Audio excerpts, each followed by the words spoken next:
کہ غیر دلچسپ کھیلوں میں مشغول رہتی تھی۔ سریتا خوبصورت نہیں تھی، رنگ اس کا سیاہی مائل گندمی تھا۔ بمبئی کے مرطوب موسم کے باعث اس کے چہرے کی جلد ہر وقت چکنی رہتی تھی۔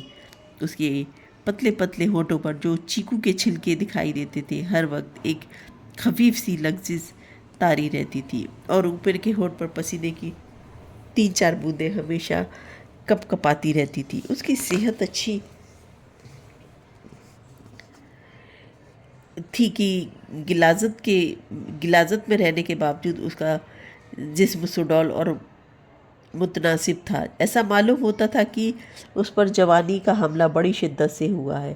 جب وہ سڑک پر پھرتی سے ادھر ادھر چلتی تھی اور جب اس کی میلی گھگھری اوپر کو اٹھ جاتی تھی تو کئی راہ چلتے مردوں کی نگاہیں اس کی پنڈلیوں کی طرف اٹھ جاتی تھی، جن میں جوانی کے حملے کے باعث تازہ رند کی ہوئی ساگوان کی لکڑی جیسی چمک دکھائی دیتی تھی۔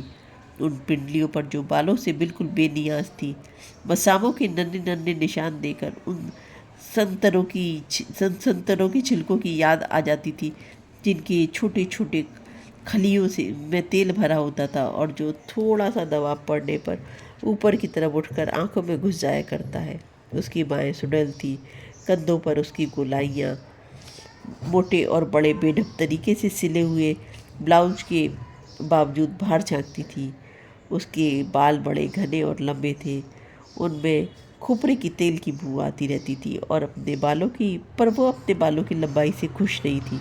کھیل کود کے دوران اسے چوٹی بہت تکلیف دیا کرتی تھی، جو ایک موٹے کوڑے کی مانند اس کی پیٹھ کو تھپکتی رہتی تھی۔ اسے اپنی چوٹی کو مختلف طریقے سے قابو کرنا پڑتا تھا۔ سریتا کا دل و دماغ ہر قسم کے فکر و تردد سے آزاد تھا۔ دونوں وقت اسے کھانے کو مل جاتا تھا۔ اس کی ماں گھر کا سب کام کاج کرتی تھی۔ ہاں، صبح کو سریتا 2 بالٹی پانی بھر کر اندر رکھ دیتی تھی اور شام کو ہر روز لیمپ پہ 1 پیسے کا تیل بھروا لاتی تھی۔ کئی برسوں سے وہ یہ کام بڑی باقاعدگی سے کر رہی تھی۔ ہر شام عادت کے باعث خود بخود اس کا ہاتھ اس پیالے کی طرف بڑھتا جس میں پیسے پڑے ہوتے، اور پھر وہ لیمپ اٹھا کر نیچے چلی جاتی۔ کبھی کبھی، یعنی مہینے میں 4 یا 5 بار، جب کشوری سیٹھ لوگوں کو لیے آتا تھا تو سیٹھ لوگوں کے ساتھ ہوٹلوں میں یا کئی اندھیرے مقاموں پر جانے کو وہ تفریح خیال کرتی تھی۔ اس نے اس باہر جانے کے سلسلے کے دوسرے پہلوؤں پر کبھی غور ہی نہیں کیا۔ وہ سمجھتی تھی کہ دوسری لڑکیوں کے گھروں میں بھی کشوری جیسے آدمی آتے ہوں گے، انہیں بھی سیٹھ لوگوں کے ساتھ باہر جانا پڑتا ہوگا، اور رات کو وٹلی کے ٹھنڈے ٹھنڈے بینچوں پر یا جوں کی گیلی ریتوں پر جو کچھ ہوتا ہے وہ سب کے ساتھ ہوتا ہوگا۔ ایک بار اس نے اپنی ماں سے کہا بھی، ماں، اب تو شانتا بھی کافی بڑی ہو گئی ہے، اس کو بھی میرے ساتھ بھیج دیا کرو نا، یہ سیٹھ لوگ مجھے انڈے کھانے کو دیتے ہیں، شانتا کو انڈے بہت اچھے لگتے ہیں۔ اور اس کی ماں نے گول مول کر کے بات کہی، ہاں ہاں، اس کو بھی کسی روز تمہارے ساتھ بھیج دوں گی، اس کی ماں تو پونا سے واپس آ جائے۔ اور دوسرے ہی روز اس نے شانتا کو، جو اس وقت سنڈاس سے نکل رہی تھی، یہ خوشخبری سنائی، تیری ماں پونا سے آ جائے تو سب معاملہ ٹھیک ہو جائے گا، تو بھی میرے ساتھ ورلی جایا کرے گی۔ پھر اس نے پچھلی رات کی بات شانتا کو کچھ اس طریقے سے سنانا شروع کی جیسے اس نے کوئی بہت پیارا سپنا دیکھا ہو۔ شانتا، جو سریتا سے 2 برس چھوٹی تھی، سریتا کی باتیں سن کر کچھ ایسا لگا جیسے اس کے سارے جسم کے اندر چھوٹے چھوٹے گھنگرو بج رہے ہوں۔ سریتا کی ساری باتیں سن کر اسے بھی تسلی نہ ہوئی۔ اس نے سریتا کا بازو کھینچ کر کہا، چل نیچے چلتے ہیں، وہاں بیٹھ کر باتیں کریں گے۔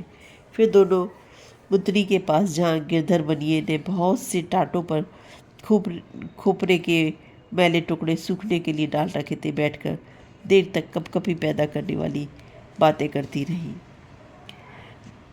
دھوتی کے پردے کے پیچھے سریتا نے نیلی جارجٹ کی ساڑی پہنی اور ساڑی کے مسیح اس کے بدن سے گدگدی ہو رہی تھی۔ موٹر کی سیر کا خیال ہی اس کے دماغ میں پرندوں کی سی فڑفڑاہٹیں پیدا کر رہا تھا۔ اب کی بار سیٹھ کیسا ہوگا، اسے کہاں لے جائے گا، یہ اور قسم کے دوسرے سوال اس کے دماغ میں کہیں نہیں آ رہے تھے۔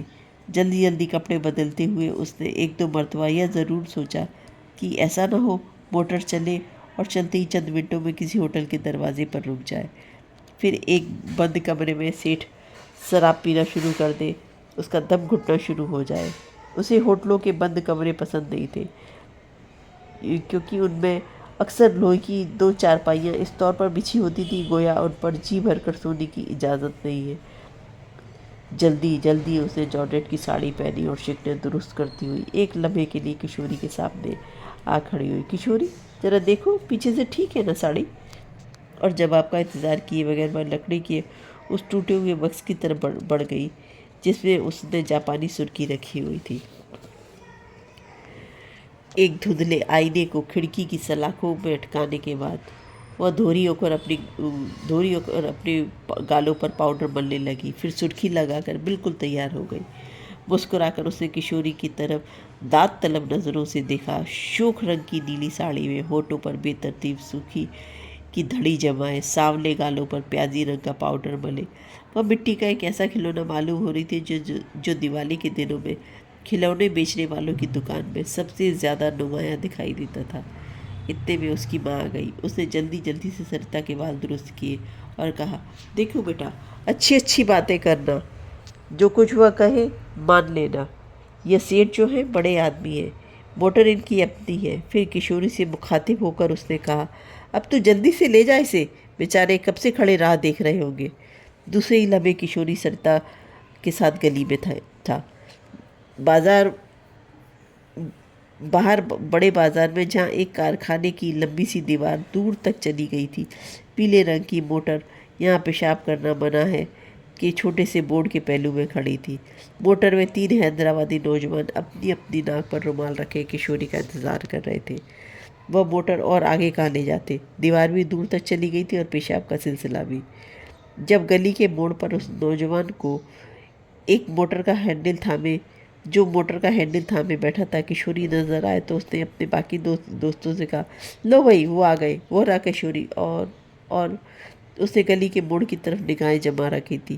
ارے یہ تو بالکل چھوٹی سی لڑکی ہے، ذرا تم بھی دیکھو نا، ارے بھائی وہ نیلی ساڑی میں۔ اور جب کشوری اور سریتا موٹر کے پاس پہنچ گئے تو پچھلی سیٹ پر بیٹھے 2 نوجوانوں نے سیٹ کے درمیان میں سے اپنے اپنے ہاتھ اٹھا لیے اور جگہ بنا دی۔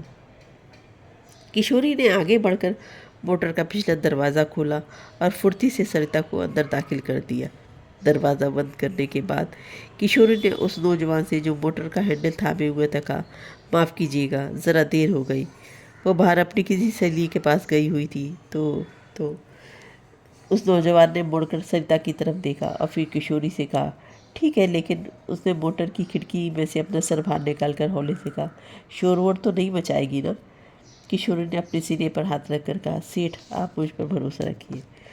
اس نوجوان نے جیب سے 2 روپے کا نوٹ نکالا اور کشوری کے ہاتھ پر تھما دیا، جاؤ عیش کرو۔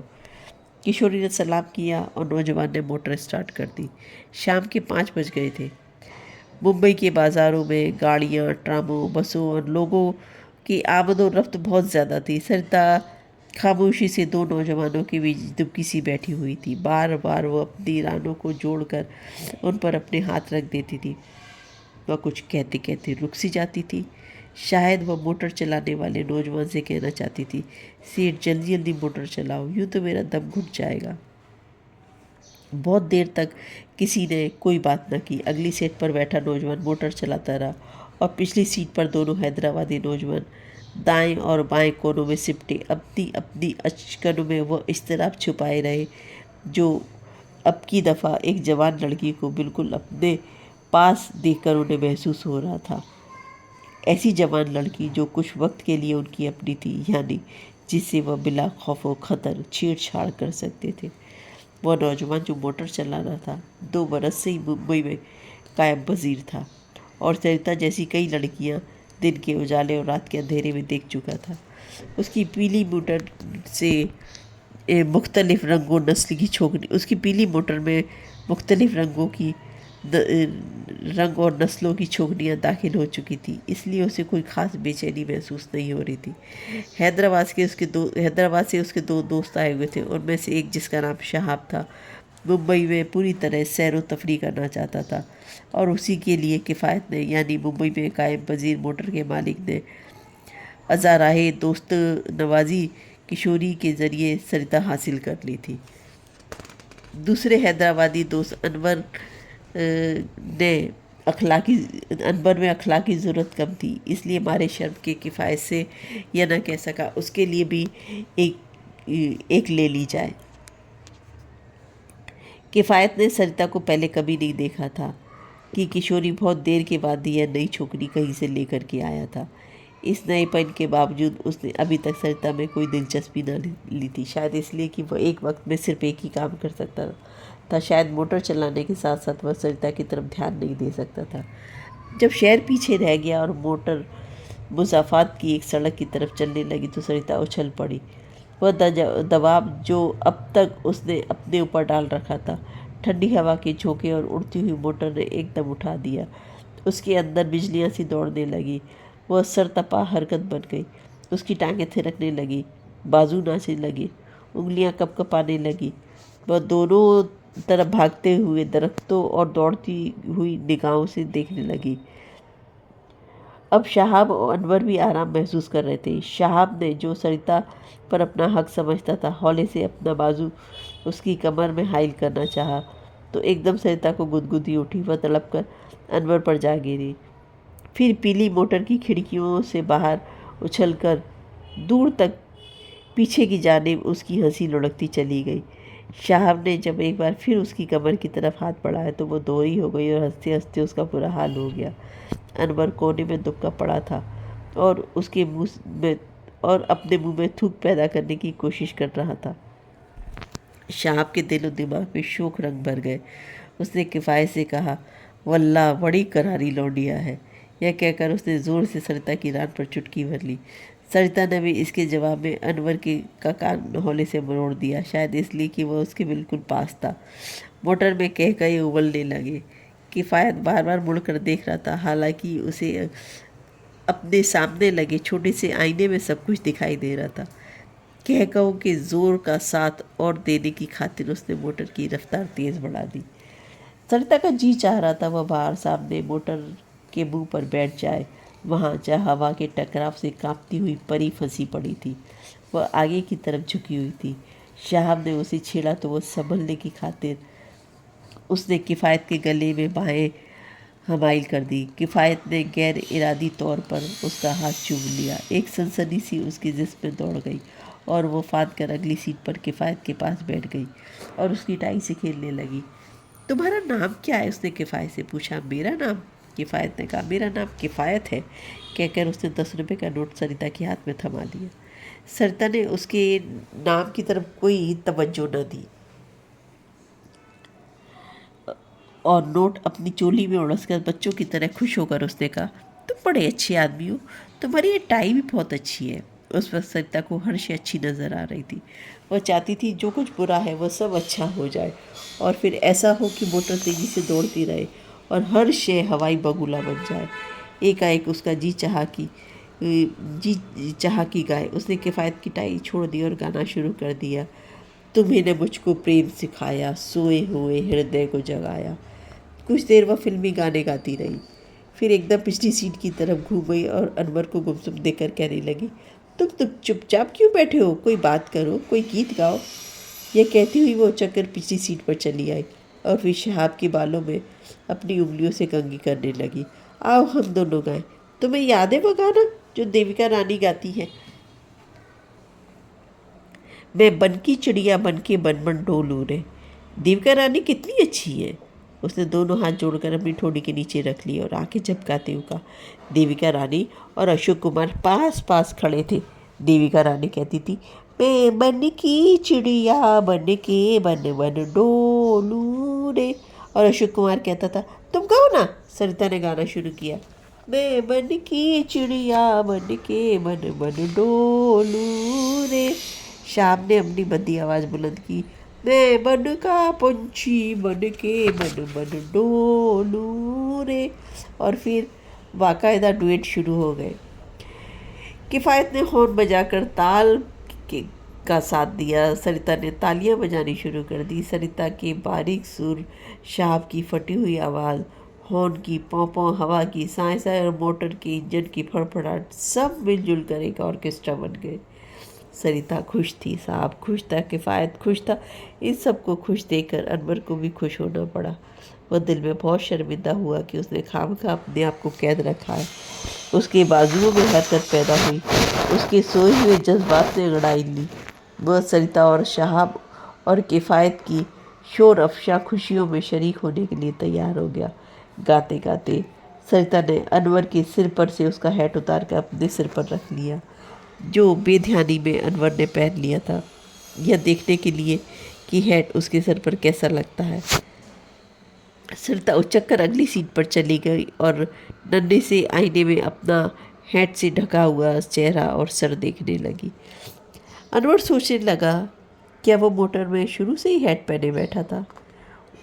تمہاری پتلون پہن لوں، تمہاری قمیض پہن کر تمہاری ٹائی لگا لوں تاکہ میں تمہاری جیسی پورا صاحب بن جاؤں گی؟ کفایت کو کچھ سمجھ میں نہ آیا کہ وہ کیا کہے کیا کرے۔ اس نے یوں ہی انور سے کہا، انور واللہ تم نرے چگد ہو۔ انور نے محسوس کیا وہ واقعی بہت بڑا چگد ہے۔ کفایت نے سریتا سے پوچھا، تمہارا نام کیا ہے؟ میرا نام؟ سریتا نے ہیٹ کے فیتے کو اپنی ٹھوڑی کے نیچے جماتے ہوئے کہا، میرا نام سریتا ہے۔ شہاب پچھلی سیٹ سے بولا، سریتا تم لڑکی نہیں پھلجڑی ہو۔ انور نے کچھ کہنا چاہا مگر کچھ کہہ نہ سکا۔ سریتا نے اونچے سر میں گانا شروع کر دیا، پریم نگر میں بناؤں گی گھر میں تج کے سب سنسار۔ کفایت اور شہاب کے دل میں بیک وقت یہ خواہش پیدا ہوئی کہ ان کی یہ موٹر یوں ہی تاعمر چلتی رہے۔ انور نے پھر سوچا، یہ چگھن نہیں ہے تو اور کیا ہے؟ پریم نگر میں بناؤں گی گھر میں تج کے سب سنسار کے ٹکڑے دیر تک اڑتے رہے۔ سریتا کے بال جو اس کی ڈھیلی چوٹی کی گرفت سے اب آزاد ہو گئے تھے یوں ہی لہرا رہے تھے جیسے گاڑھا دھواں ہوا کے دباؤ سے بکھر رہا ہو۔ وہ بہت خوش تھی، شہاب خوش تھا، کفایت خوش تھا، اب انور بھی پھر سے خوش ہونے کا ارادہ کر رہا تھا۔ گیت ختم ہوا تو سب کو تھوڑی دیر کے لیے محسوس ہوا کہ جو زور کی بارش ہو رہی تھی ایک تھم گئی ہے۔ کفایت نے سریتا سے کہا، کوئی اور گیت گاؤ۔ سریتا نے پھر گانا شروع کیا، مورے آنگن میں آئے علی میں چال چلوں مت والی، میرے آنگن میں آئے علی میں چال چلوں مت والی۔ موٹر بھی مت والی چال چل رہی تھی۔ آخرکار سڑک کے سارے پیچ و خم ختم ہو گئے اور سمندر کا کنارہ آ گیا۔ دن ڈھل رہا تھا، سمندر سے آنے والی ہوا خنکی اختیار کر رہی تھی۔ موٹر رکی تو سریتا نے ہیٹ اتار کر سیٹ پر رکھ دیا اور دروازہ کھول کر باہر نکل آئی۔ پھر اس نے ساحل کے ساتھ ساتھ بے مقصد دوڑنا شروع کر دیا۔ کفایت اور شہاب بھی دوڑنے لگے۔ کھلی فضا میں بے پناہ سمندر کے پاس تاڑ کے اونچے اونچے پیڑوں تلے گیلی گیلی ریت پر سریتا سمجھ نہ سکی وہ کیا چاہتی ہے۔ اس کا جی چاہ رہا تھا کہ وہ وقت فضا میں کھل جائے، سمندر میں پھیل جائے، اتنی اونچی اٹھ جائے کہ تاڑ کے درختوں کو اوپر سے دیکھ سکے، ساحل کی ریت کی ساری نمی پیروں کے ذریعے اپنے اندر جذب کر لے، اور پھر وہی موٹر ہو، وہی اڑانے، وہی تیز تیز جھونکے، وہی مسلسل پوں پوں۔ وہ بہت خوش تھی۔ جب تینوں حیدرآبادی نوجوان ساحل کی گیلی ریت پر بیٹھ کر بیئر پینے کی تیاری کرنے لگے تو کفایت کے ہاتھ سے سریتا نے بوتل چھین لی۔ ٹھہرو، میں ڈالتی ہوں۔ اس نے اس طرح گلاس میں بیئر اڑیلے کی جھاگ ہی جھاگ پیدا ہو گئی۔ وہ یہ تماشا دیکھ کر بہت خوش ہوئی۔ سامنے جھانکوں میں اس نے اپنی ایک انگلی ڈبوئی اور اپنے منہ میں ڈال دی۔ جب کڑواہٹ محسوس ہوئی تو برا سا منہ بنایا۔ کفایت اور شہاب بے اختیار ہنس پڑے۔ انور بھی ہنس رہا تھا۔ بیئر کی 6 بوتلیں کھلی، کچھ تو جھاگ بن کر ساحل کی ریت میں جذب ہو گئی اور کچھ کفایت، شہاب اور انور کے پیٹ میں چلی گئی۔ سریتا گاتی رہی۔ انور نے ایک بار نگاہیں جما کر سریتا کی طرف دیکھا۔ اسے محسوس ہوا کہ وہ بیئر کی بنی ہوئی ہے۔ اس کے سانولے گال سمندر کی طرح نم آلود ہوا میں مست سے گیلے ہو رہے ہیں۔ وہ بے حد مسرور تھی۔ اب انور بھی بہت خوش تھا۔ اس کے دل میں یہ خواہش پیدا ہو رہی تھی کہ سمندر کا سارا پانی بیئر بن جائے اور وہ اس میں غوطے لگائے، سریتا اس کے ساتھ ڈبکیاں لے۔ سریتا نے ایک ایک خالی بوتل اپنے دونوں ہاتھوں میں تھامی اور دھیرے سے ایک دوسرے سے ٹکرا دی۔ جھنکار پیدا ہوئی تو اس نے زور سے ہنسنا شروع کر دیا۔ کفایت، شہاب اور انور بھی ہنسنے لگے۔ ہنستے ہنستے سریتا نے کفایت سے کہا، آؤ موٹر میں چلیں۔